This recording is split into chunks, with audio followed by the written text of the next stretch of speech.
Good morning everyone. तो तेहन सेता तोरा जहाँ जग जहाँ कमी तबन ओना को बिन तोरा तबना और तेहन तो बही कथा सब को टोटाली दिन करे बइन पढ़ा दाए का ट्रायल लेकिन किंतु उनका समय बइन नाम लिया तो चेक हो बांग कना मेनखान तेहन पढ़ा तो स्टडी सॉल्व तो ना बन कंप्लीट का गया। तो सेता तोरा नितो नय जहाँ जो समय उना समय दो आडा 247 ओडिया करेंट अफेयर्स मेनाया विभूति भूषण सर उनिया करेंट अफेयर्स क्लास आंजमें तहन। तो तेहनिया करेंट अफेयर्स तो माने 3 मास रेना 300 MCQ ओना आंजम की तो तीना गन मिद बार तो ना उहिर दो तहन कन गया 300 खन जतो उहिर संभव बांगा कमी तुलु चेदा से जतो ना मिदते एक्टिव तहना माइंड हो और हरमती जांगा को तो हरमती जांगा जहाँ कमी एक्टिवली करा या उनते के माइंड तो जस्ती चला तो ओना हिसाब ते नितो जहाँ सेता बेड़ा ना इन आंजम तहन ओंडे को मिद बार दो ना उहिर तहना और बाकी को तो बार पे जखा आंजम खान हुए तो उहिर तहना और बांखान टाइमिंग नाम लखन ना नोट्स इन बनावा ओंडे खन। तो आबो ठन मा बड़ा गया पे टाइम मा अड़ी कम गया ओना भितर रे जतना कमी साथे गिद्रा नेल और ओना साथे नोट्स बना हुआ। तो इन दो जस्ती तो ऑडियो गिन आंजम का नोट्स बना बांग संभव बा इन दाराते और जखन PDF कुñ नाम खान तो PDF कुñ डाउनलोड ते ओना गिन नेला। तो आडा 247 ना दो सब्सक्रिप्शन दो बइन हताव का मेनखान ओना आप इन डाउनलोड का और टेलीग्राम चैनल रहो करेंट अफेयर्स करना PDF को अड़ाग गया को और ओना एप्लीकेशन रहो माने फ्री ते करेंट अफेयर्स ना दो नामो गया PDF को एम गया को तो ओना करे खदा इन नेला आंजमिन और ओना चिका नोट्स तो बइन बनावा किंतु इन बड़ा इन नोट्स बना दो बेटर गया मेनखान जहाँ लका संभव अब तो उनका गेबन कराव से अब ठन टाइम रेना हो शॉर्टेज गया ओना चिका।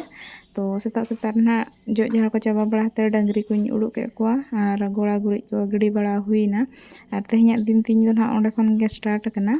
और जहाँ लका डेली रूटीन अब माने कुड़ी होपना कमी मा दिन गे रिपीटली ओना गेम करावा और हाउस वाइफ हिसाब ते दिनम हिलो इन रिपीटेड वीडियो नेलते आपे होना पे अड़िसोआ ओना चिका कम सम क्लिप इन उठावेया और डेली जहाँ कमिया ओना को कमी दो मिद दिन हो मेडांग हो बांग स्किप ताबना और कंटिन्यूअसली सिन माने जहाँ लका एहब ताबना जहाँ रूटीन को डेली रूटीन ताबन ओना दो अब दो कंटिन्यूअसली चालू को गया तीसो ओना दो बाय बंदोआ ओना पे बड़ा गया। तो ओना हिसाब पे भाभी इन की एकेन वॉइस ओवर माने वीडियो जहाँ विजुअल्स तो दरकार ओना चिकाते मिद बार नोंकाना विजुअल्स जहाँ दाड़े कना ओना को राकाब दो काना और ताकि आपे सला माने इना मन रना कथा शेयर लगिन ओना विजुअल्स को हेल्प इना ओना विजुअल्स इन एमा और ओंडेगे ना वॉइस ओवर गानो तिना और बांखान दो भिने भिने पांजा हुईना ओना चिकाते वॉइस ओवर लगिन दो नोआ तापरे नोआ ना चाबा बड़ा हाते जहाँ तना कमी काज को ना चाबाया और ओका जगह रे संभव कना फोन ते माने वॉइस आंजम तुलु वीडियो बना ओंडे दो ओंखाय और बांखान दो नोंगा तोरा जो फोन चालू आते दो गानो कना सुर रे इने खान चालू आते दो का कना माने 1000 MCQ इन आंजम रहो ओंडे खला जुति इजी मिदटांग बारिया हम बहक रे बोलेन खान दो अड़ी गान दिनोसर रना मूल्य कि ओना वीडियो ऑडियो आंजम रना मूल्य ताहेन लगा। तो उनका करा हुयुक कना और माने क्लास हो नेल तक थानी खाली रीजनिंग और मैथ को ओना को गेसन खाता पेन साबाते बाम दुल उनखान बाम बुझाव दाड़ेया और बाकी क्लास को दो ऑडियो ते हो किछि दो बोलन गया। तो ओना हिसाब से उनका को गे जेमन करेंट अफेयर्स को ओना हिस्ट्री पॉलिटिकल करना को ओना कोरोना आंजम बड़ा हुयुक कान तहे। तो ओना को आंजम माने टोटल तेहन इन जो कमी चाबा बड़ाते माने 6टा 5टा खा जो स्टार्ट करना 5 तो 10 भीतर प्राय 2-3 घंटा बना उड़ू का गया ओना को आंजमते। तो उनका कुछ बुझे लें आराम से और डे रे तो हाना कमी बिटी हाँ कार्टून में नल गया फोन सबा तो फोन का जैसा और मिटा कथा हुई जखन इन वीडियो क्लास की ऑडियो क्लास जॉइना उन समय ओना जहाँ फोन थी आंजमा ओना फोन ते वीडियो रिकॉर्डा ओना खातिर ते उन समय वीडियो बन रिकॉर्ड दाड़ेया कना। तो अड़ियान प्लेटफॉर्म मेना जहाँ आपे ओका माने पढ़ाव कना पे ओका लगिन ओका एग्जाम लगिन पे प्रिपेयर कना ओना हिसाब ते ओना कोर्स को मेना तो ओना को चूज आते नेल गानो गया तो निजर हिसाब ते इन नितो से विचार में आंजम बड़ाई खान उनका मन हाथ नितो मा प्रिपेरेशन मा बाय गानोआ आर मात्र 10 दिन गे मेना तो 10 दिन ते मन हा चेन हो बाम चिका दाड़े गोदा तो इन भाबिया कि जहाना बाम चिका दाड़े रहो करंट अफेयर को आर हिस्ट्री पॉलिटिकल को ओना को आंजम ते हो उजर ताहन गया आर बाकी ताहेना इंग्लिश मैथ आर पेडागोजी ओना को ना कई हार्ड गया रीजनिंग हो जदि बाम प्रैक्टिस का खान दो ओना हो बाम दाड़ेया गया तो ओना को ना इन ये कना आर बाकी जहां ताहेना ओडिया को आर पॉलिटिकल को लाइफ साइंस को ओना को ना ओना को दो आंजम का कनी तो हुई दाड़े उन समय ओना जहां आंजम का ओना हो पढ़ावा तो क्वेश्चन एम नेल लखन उहिर हजुआ आर नितो मना एमसीक्यू तेगे ना बन एम आबन ओना चिको उना माने टेंशन में दिया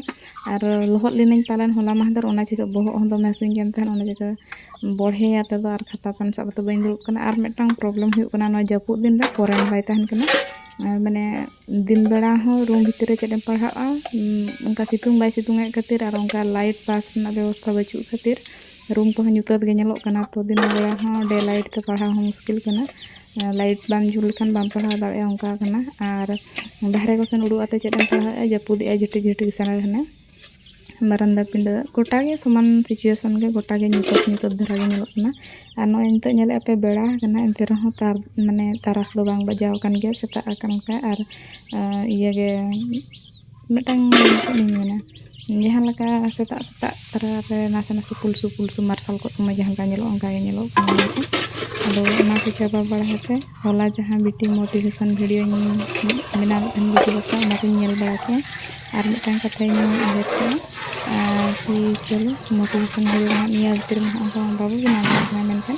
pahal lagi motivate dareya ko bun ko ako ko bhabi dareya ki हो kami tulis हो पढ़ा सक्सेस आम से बाम सक्सेस ओना को मारंग कथा बांग कना किंतु चेष्टा गे मारंग कथा कना आम तिना बाम चेष्टाया तिना बिरगा सक्सेस आम चेष्टा आर चेष्टा हते जदि बाम सक्सेस इना कम से कम मने रहो आम दिलासान एमाया कि बांगे इन चेष्टा बिडाव ले गया किंतु बाय हुई लेन तिया तो ओना उनकान कथा कना आर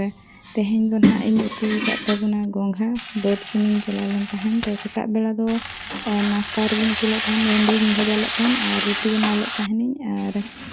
मूग दलिन उतुले तहन आर तारासिन अयुब समय दो गोंघा उनको डंगरी अगु चला समय हलांग को उनको गे नोंडे होंडा रुन बाला हते तारपरे दो